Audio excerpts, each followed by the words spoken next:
लोकसभा के मॉनसून सत्र के खत्म होने के तुरंत ही बाद सरकार की तरफ से संसद का 5 दिनों का विशेष सत्र बुलाया गया। इस सत्र के शुरू होने से पहले ही विपक्ष ने कई तरह के सवाल उठाए कि आखिर सरकार की मंशा इस विशेष सत्र के पीछे क्या है।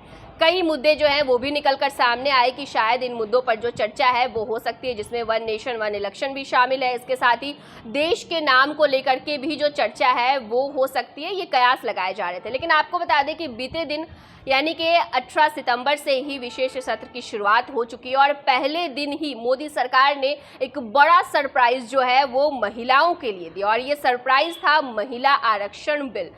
मोदी कैबिनेट में बीती शाम महिला आरक्षण बिल पर मुहर लग चुकी है और आज का दिन बेहद ही खास होने वाला है, क्योंकि आज के दिन संसद में महिला आरक्षण बिल प्रस्ताव जो है वो पेश किया जाएगा। अगर ये प्रस्ताव पेश हो जाता है, पारित कर दिया जाता है, तो महिलाओं को जो है बड़ी सुविधा मिलेगी, क्योंकि आपको बता दें कि पिछले 27 सालों से महिला आरक्षण विधेयक जो है वो लंबित पड़ा हुआ है। इस पर चर्चाएं तो कई बार हुई, कई बार ये कोशिशें की गई कि ये बिल जो है वो पास हो जाए, लेकिन किसी न किसी वजह से कुछ न कुछ अड़ंगा लग जाता था। और अब जब महिलाओं के लिए एक बड़ी जो खुशखबरी है वो ये कि मोदी कैबिनेट में महिला आरक्षण बिल पर मुहर लग चुकी है।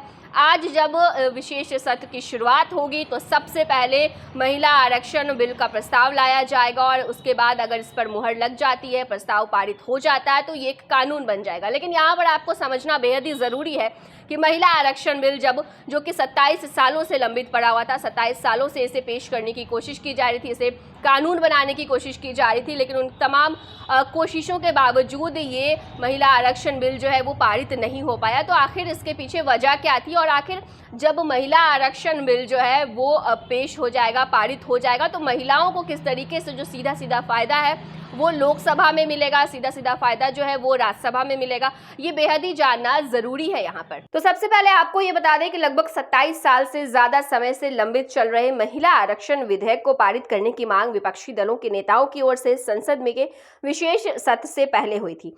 सर्वदलीय बैठक में भी की गई थी और यह बिल पारित हो जाता है तो संसद और विधानसभाओं में महिलाओं के लिए 1/3 यानी कि 33% सीटें आरक्षित हो जाएगी। ऐसे में आइए आपको बताते हैं कि आखिर ये महिला आरक्षण विधेयक क्या है। महिला आरक्षण बिल 1996 से ही अधर में लटका हुआ है। उस समय HD देवगौड़ा सरकार ने 12 सितंबर 1996 को इस बिल को संसद में पेश किया था, लेकिन पारित नहीं हो सका। बता दें आपको कि यह बिल 81वें संविधान संशोधन विधेयक के रूप में पेश हुआ था। बिल में संसद और राज्यों की विधानसभाओं में महिलाओं के लिए 33% आरक्षण का प्रस्ताव था। इस 33% आरक्षण के भीतर ही अनुसूचित जाति, अनुसूचित जनजाति के लिए उप आरक्षण का प्रावधान था, लेकिन अन्य पिछड़ा वर्ग के लिए आरक्षण का प्रावधान नहीं था। इस बिल में प्रस्ताव है कि लोकसभा के हर चुनाव के बाद आरक्षित सीटों के रोटेट किया जाना चाहिए। आरक्षित सीटों राज्य या फिर केंद्र शासित प्रदेश के कई निर्वाचन क्षेत्र में रोटेशन के जरिए आवंटित किया जा सकता है। इस संशोधन अधिनियम के लागू होने के 15 साल बाद महिलाओं के लिए सीटों का आरक्षण खत्म हो जाएगा। वहीं आपको बता दें कि अटल बिहारी वाजपेयी की सरकार ने 1998 में लोकसभा में फिर महिला आरक्षण बिल को पेश किया था। कई दलों के सहयोग से चल रही वाजपेयी सरकार को इसको लेकर के विरोध का सामना भी करना पड़ा। इस वजह से बिल पारित नहीं हो सका। वाजपेयी सरकार ने इसे 1999, 2002 और 2003 से 2004 में भी पारित कराने की कोशिश की, लेकिन तब भी उन्हें सफलता नहीं मिली। बीजेपी सरकार जाने के बाद 2004 में कांग्रेस के नेतृत्व में यूपीए सरकार सत्ता में आई और डॉक्टर मनमोहन सिंह प्रधानमंत्री बने। यूपीए सरकार ने 2008 में इस बिल को 108वें संविधान संशोधन विधेयक के रूप में राज्यसभा में पेश किया था। वहां यह बिल 9 मार्च 2010 को भारी बहुमत से पारित हुआ। बीजेपी, वाम दलों और जेडीयू ने बिल का समर्थन भी किया। यूपीए सरकार ने इस बिल को लोकसभा में पेश नहीं किया। इसका विरोध करने वालों में समाजवादी पार्टी और राष्ट्रीय जनता दल शामिल थे। ये दोनों दल यूपीए का हिस्सा थे। कांग्रेस को डर था कि अगर उसके बिल को लोकसभा में पेश किया जाता है तो उसकी सरकार खतरे में पड़ सकती है। फिर साल 2008 में इस बिल को कानून और न्याय संबंधित अस्थायी समिति को भेजा गया। इसके 2 सदस्य वीरेंद्र पहाटिया और शैलेंद्र कुमार समाजवादी पार्टी के थे। इन लोगों का कहना है कि महिला आरक्षण के विरोधी नहीं है, लेकिन जिस तरह से बिल का मसौदा तैयार किया गया है वह उससे सहमत नहीं है। इन दोनों सदस्यों की सिफारिश थी कि हर राजनीतिक दल अपने 20% टिकट महिलाओं को दे और महिला आरक्षण 20% से अधिक ना हो। वहीं साल 2014 में लोकसभा भंग होने के बाद यह बिल अपने आप खत्म हो गया, लेकिन राज्यसभा अस्थायी सदन है, इसलिए यह बिल अभी जिंदा है। लेकिन अब आपको बता दें कि इसे लोकसभा में नए सिरे से पेश करना पड़ेगा। अगर लोकसभा इसे पारित कर दे तो राष्ट्रपति की मंजूरी के बाद ये कानून बन जाएगा और यह बिल कानून बन जाता है तो 2024 के चुनाव में महिलाओं को 33% आरक्षण मिल जाएगा। इससे लोकसभा के हर तीसरी सदस्य महिला ही होगी। आपको यहाँ पर बता दें कि विशेष सत्र से पहले सरकार ने सर्वदलीय बैठक बुलाई थी। इसमें कांग्रेस, बीजू जनता दल और भारत राष्ट्र समिति और कई अन्य दलों ने महिला आरक्षण विधेयक को संसद में पेश करने पर जोर दिया था। इस समय लोकसभा में 82 और राज्यसभा में 31 महिलाएं सदस्य, यानी कि लोकसभा में महिलाओं की भागीदारी 15% और राज्यसभा में 13% है।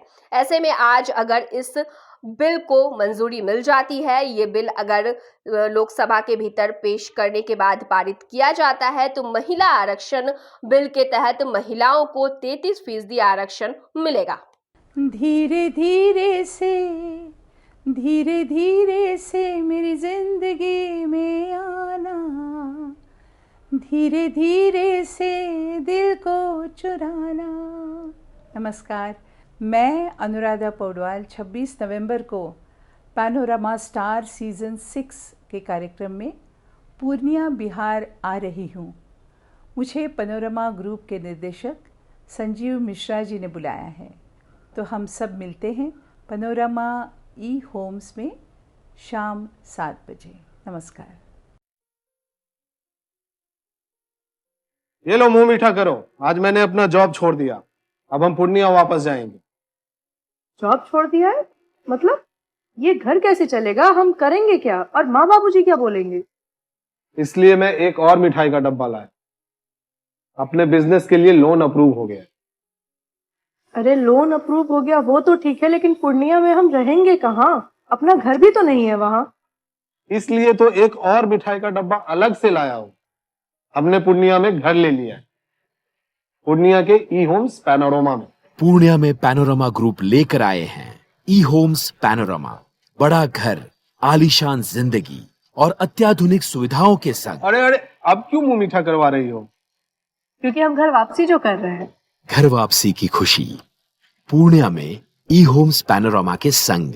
ई Homes Panorama, luxurious lifestyle redefined.